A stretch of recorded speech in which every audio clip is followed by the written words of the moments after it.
Face Clan. So dari DWG juga tidak boleh gegabah atau DK saat ini namanya, tapi Vintores tertangkap basah begitu saja dengan AKM yang sedang digunakan. Kali ini posisi berbalik. Tadinya di plus Kia yang agak sedikit tergores darah-darahnya, tapi Forest berhasil untuk melakukan healing dan Vintores yang sedikit terengah-engah. Ya, tapi kalau kita lihat di bagian minicam juga ada sedang berpapasan di mana Falcon akan menghadapi sebuah tim yang ada di sekitar dia. Ada Yokohama Donuts Farrell di sekitar sana, tapi kalau kita lihat di bagian bootcamp yang masih gotok-gotokan di sini, di mana DK sudah kehilangan satu anggota mereka, akan langsung diterabas dan Vintores mendapatkan healing item untuk membuat HP barnya kembali lagi naik dan tidak merah lagi. Dan Onzen masih ada di bagian lantai satu. Ada sebuah penggerbakan yang terjadi di bagian lain dan satu pemain lagi dari Falcon bisa memulangkan Kazemaru. Di bagian lain juga sudah cukup chaos, tapi di bootcamp Forest tumbang bertemu dengan seorang Vintores dan Mela masih mengintip ke bagian luar di mana Saiden berada di bagian sebuah tangga dan Vintores tumbang. Dua pemain trade talk terjadi dan ini dia pertempuran yang tidak ada habisnya. Ada dua player aktif lagi yang tersisa, tapi sepertinya Mela akan dipulangkan karena lobby 2 lawan 2 dan 1 lawan 1. Hanya tinggal Saiden, the last man standing untuk tim DK. Oke, Saiden apa yang bisa dilakukan dengan S12K dan juga M249 bertemu. Ada konten yang terjadi. What? Saiden win. Oh my god. Saiden save D plus Kia dan mereka memperpanjang nyawanya di Sunhawk and Face Clan eliminated begitu saja, Pasta. Wow. What? Sebuah komit yang begitu meyakinkan. Ini fun fact, kemarin DK itu kalah bertemu di bootcamp bertemu dengan Face Clan untuk di Scrim, tapi kali ini DK benar-benar bisa membuktikan bahwa Scrim just a Scrim. Oke, dan itu sebenarnya bukan kemenangan besar, tapi at least ada sebuah kebanggaan yang dipegang untuk di Plus Kia itu sendiri. Bergeser kamera menuju ke arah tim asal region KRJP lainnya. Ada yang sedang berperang di sini, tapi nampaknya terjadi refrag antara Falcon dan juga Yokohama Donuts Farrell saling bertukar nyawa satu sama lain. Long range fight, mid range fight terus menerus terjadi dan ini merugikan untuk keduanya, Pasta. Ya betul, apalagi Naoto tidak membuka tembakan sama sekali. Dia berusaha untuk mendapatkan pemain terakhir dari dari Falcon yang ada di bagian bukit, dan gua rasa dari pemain Falcon ini juga tahu kalau misalkan ada satu pemain dari Yokohama yang masih sneaky tipis. Sudah mulai kelihatankah? Belum kelihatan kepalanya tertutup oleh sebuah rumput, tapi dia bangkit di waktu yang tepat dan Naoto bisa membungkam satu pemain lagi dari tim Falcon. Satu pemain hilang dan membuat last man standing untuk Falcon harus cabut dengan cepat supaya mereka tidak terdepak dengan cepat di game yang pertama. Lain knock and untuk salah satu player dari Sam9 yaitu seorang Tam. Nampaknya dari Sam9 harus berjuang hanya dengan 3 player saja. Melihat di arah elimination phase juga ada pertemuan antara S2G tadi dengan satu player kalau salah namanya Esketon. ya, betul. Ada dari Rico Infinity dari R8 tadi yang tertakedown satu anggota mereka, dan ini dia momen sedang ada proses penyelamatan. Follow up dari S2G cepet banget, bahkan ternyata bisa mendapatkan satu pemain lagi. Kals bener-bener bagus banget permainan dia, dan sekarang dia hanya seorang diri. Belum ada follow up dari teman-temannya dan belum tersorot kembali, tapi S2G mereka benar-benar komit dalam memberikan regroup dan dalam memberikan backup. Sorry, bukan regroup, backup yang mereka lakukan selalu punya waktu yang tepat. Ini gue nggak omong kosong, karena dari Scrim kemarin S2G follow up mereka selalu punya waktu dan kecepatan yang tinggi. Balik lagi itu ngomongin dari komunikasi. Yes. Kalau misalkan komunikasinya on point, gue yakin dari backup itu bakal cepat banget. Tapi di sini mungkinkah trik membuka sebuah tembakan yang cukup cepat sejauh ini tidak dipantau, tidak dibuka, tidak dipik lebih tepatnya ya, karena khawatir dari seorang trik bakal kelihatan balik, tapi ada sebuah nades di tangan kanan dari seorang trik bakal dilontarkan. Oh my god, tepat banget. UZM, and that's it,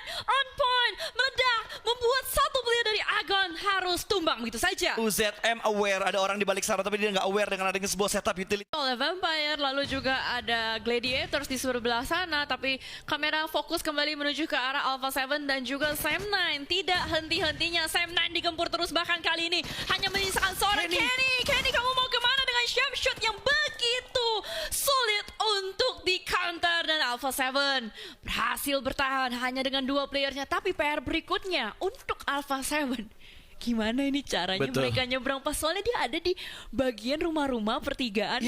Dan mereka harus melalui atau melewati Aiton. Ya, ini setup yang susah tentunya untuk mereka lewatin gitu karena udah terlalu banyak tim yang memotong rotasi mereka nanti di bagian depan sana. Berbeda halnya dengan S2G gitu. Walaupun mereka masih butuh bergerak lagi untuk men-settlekan setupnya mereka, tapi setidaknya mereka udah memiliki compound dan walaupun dari Vampire mencoba untuk menabrak S2G, mereka udah settle di compound mereka untuk sementara ini. Tapi dari Alpha 7 seperti yang udah dibilang sama Jelly tadi, di mana pergerakan mereka bakal sulit sekali. Tertahan oleh Aiton, satu anggota mereka bahkan sudah diamankan dan dipulangkan ke lobby. Tapi satu touchdown cukup dekat kali ini. Revo bisa mendapatkan satu bilos, berhasil diamankan, namun adanya tembakan dari bagian lain pun masih belum bisa menumbangkan seorang Revo. Revo benar-benar ngacir banget pergerakannya, licin banget dengan menjadi pilar terakhir untuk Alpha 7. Cukup ngegas jauh ini sebagai last man standing dari Alpha 7. Revo 77K, sebuah nih dilontarkan. Akankah oh tidak, ternyata mantul ke arah bagian luar juga. Tapi friend granat. XXI sadar bahwa memang dari Revo berusaha untuk nge-push menuju ke arah rumah tersebut. Pelan-pelan gocek-gocek dulu Ada ke arah backup bagian tapi. kiri. Wow, halo, dan itu dia ucapan selamat datang. Revo berhasil kembali, dia nge-clutch satu persatu player-player dari Aiton. Tapi ini Blue Zone, seberapa lama Revo bisa bertahan, Pas? Betul, dan tadi gua kira Zohan bakal ngasih backup gitu dari bagian atas, dan ternyata Zohan nggak ngasih tembakan backup sama sekali. Dan kalau kita perhatikan dari bagian elimination feed tadi ada Bigetron, satu anggota mereka sudah dipulangkan ke arah lobby. Alan terculik dan terpick off begitu saja, tinggal 3 player aktif lagi dari Bigetron Red Villains kali ini. Ginfos masih mendapatkan posisinya di tempat yang bagus, mereka masuk ke arah Hatin, tapi cuma satu yang masuk ke Hatin, sementara 2 player lainnya menahan di bagian luar dari Hatin. Tapi good newsnya ya buat Bigetron Red Villains, ini mereka dapat porsian dari zonanya, Pas.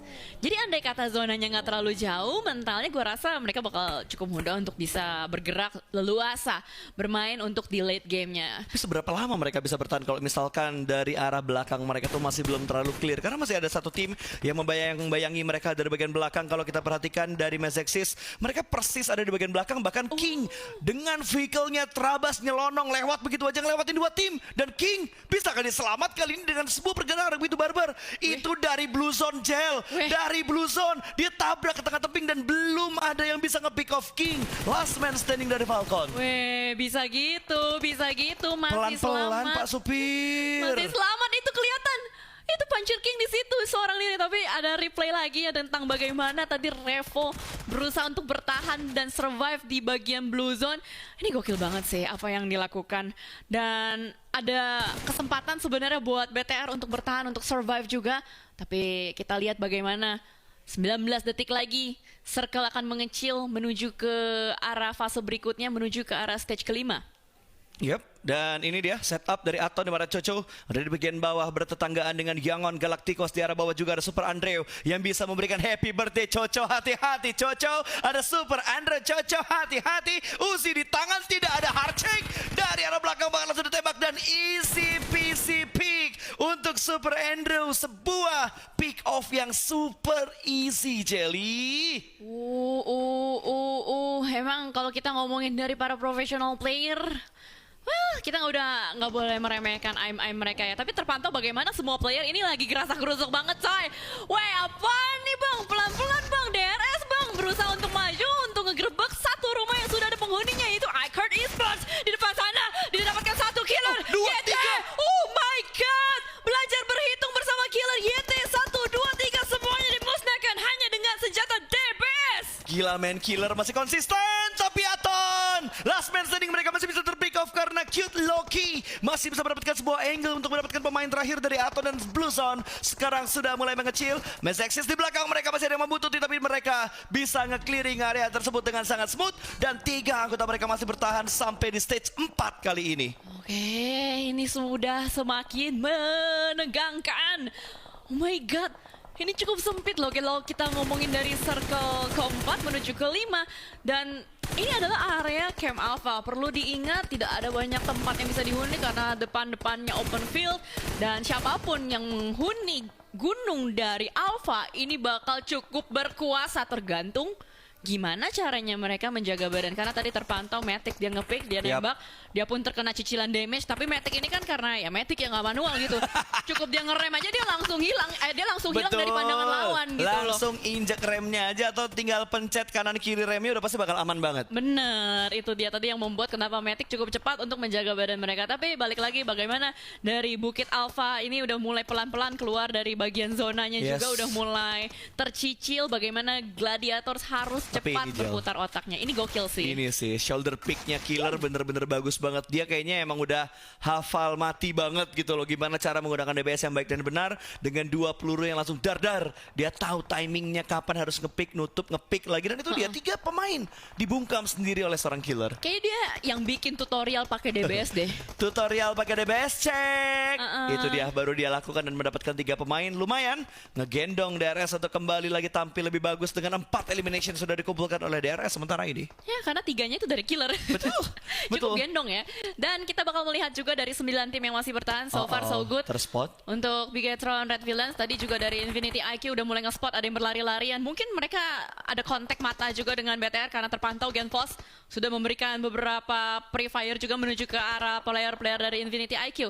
Ini logo dari Infinity IQ ya, mirip sama Infinity yang kemarin loh. Makanya tadi gua agak sedikit linglung, tapi Bigetron bisa mendapatkan 1 pemain dari DRS, tapi DRS juga bisa mendapatkan 1 dari Bigetron. Dimana Killer kali ini bakal terspot oleh seorang Lapar, di lock habis-habisan, namun Lapar sedikit melewatkan momentum, harus berfokus Lapar karena kanan, kiri, dan juga atas kiri ada yang bisa memantau ke arah Bigetron. Iya, bisa dibilang posisi dari BTR ini cukup terbuka dari beberapa sisi, dan bahkan dari Matic pun bagaimana dia bisa mengendalikan bagian utara sana, tapi Lapar tappingnya membuat S2G tidak berani untuk melakukan pick terlalu gegabah, dan Meku beserta teman-teman Gladiators lainnya terus-menerus mengendalikan Bukit Alpha. Pertanyaan gua ya, nanti kalau misalkan zonanya keluar, itu gimana caranya diturun gitu loh? Kayaknya mereka udah mengamankan jalur rotasi mereka dengan sangat seksama sih, makanya mereka pede banget dengan setup mereka saat ini. Tapi yang harus kita perhatikan adalah setup dari Bigetron, karena Lapar sedang memasak sebuah granat, bakal dilemparkan granat ke depan sana, sebuah pick dilakukan namun gagal mendapatkan pemain dari Bigetron. Lapar yang tumbang di bagian sebuah batu, tapi masih ada Genfos yang menyisakan diri. Genfos masih ada di balik sebuah batu yang lain lagi, dan Genfos tidak melakukan pergerakan yang terlalu barbar, hanya bersabar. Tapi 3 pemain dari Infinity sudah mulai aware, sudah mulai mencari sebuah shoulder pick dilakukan, namun Genfos masih bisa bertahan di balik batu tersebut, dan ada sebuah granat yang dimasak oleh Genfos, tapi di cancel dari Genfos, tidak meng-cancel, dilemparkan dan bisa mendapatkan 2 pemain dari Infinity IQ. Oh my god, Genfos seenggaknya dia membuat sebuah delay, dia bisa bergerak kembali. Let's go. Masuk Let's lebih go. dalam lagi, tapi Let's aduh go. bahunya kelihatan. Genfos tenang, sudah tidak ada granat lagi, harus melakukan healing. Oh my god, DRS mengganggu pergerakan dari Genfos dan harus membuat Bigetron puas di peringkat ke-9. Sangat disayangkan Genfos. Need-nya sudah mulai bagus, setup-nya sudah mulai bagus, tapi dari kanannya terbuka dengan sangat-sangat luas tadi. Gregetan banget gue, gregetan banget asli. Karena mau bagaimanapun juga, kalau lu lihat bagaimana dari BTR mau nyebrang, itu susah. Angle shot dari gunung tuh bisa ke mereka. Lalu juga dari Infinity IQ ngotot banget buat ngelok mereka terus-menerus. Sementara kita melihat bagaimana dari S2G masih bertahan dengan 3 player, dan S2G berusaha untuk mengembalikan kembali tahta kuasa mereka. Mereka ini adalah juara PMGC 2022, pas. Betul, mungkin karena mereka butuh beberapa match untuk beradaptasi, dan gak hanya untuk S2G gua rasa, tapi buat Bigetron juga butuh beberapa match buat mereka beradaptasi. Tapi lumayan lah, BTR sudah mendapatkan beberapa elimination, dari 2 elimination mereka kumpulkan. Mereka masuk di hashtag ke-9 walaupun tidak mendapatkan placement point, tapi setidaknya mereka sudah mulai beradaptasi. Dan ini dia pergerakan dari Gladiators yang membungkam pergerakan dari arah tim Infinity IQ. Setelah tadi Infinity IQ menghadapi Bigetron, dan kali ini mereka bakal ditahan oleh tim Gladiators. Kita melihat bagaimana sudah mulai terkikis satu persatu, tiba-tiba hilang banyak sekali tim, sisa 4 tim, dan Gladiators mau nggak mau ente harus turun gunung. Kita lihat ya bagaimana ini Gladiators bakal turun gunung. Tapi apa yang dilakukan Gladiators ini seperti deja vu, seperti Natus Finisher yang pernah melakukan hal ini sebelumnya. Tapi apa yang bakal dilakukan untuk gerakan selanjutnya? Sejauh ini Tigzy serta teman-teman melakukan sebuah lompatan Wing Geronimo. Loh, lumayan. Untung gak kenok dia. Tapi lumayan itu damage-nya. Dan kalau kita lihat dari arah tim lain yang tidak harus turun gunung adalah Vampire di bagian bawah.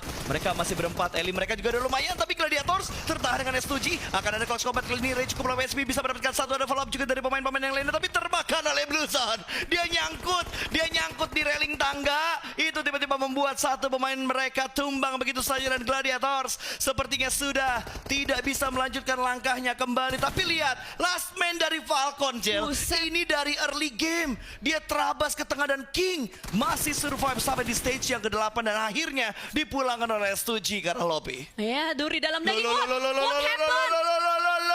lo. Ayo naon? Winner chicken dinner vampire. S2G tidak ingin membiarkan poin terakhir masuk ke arah vampire. Benar-benar sebuah tindakan yang gegabah. Kompetitif tapi- banget ya. Nah, gegabah untuk dirinya dan ya udahlah yang penting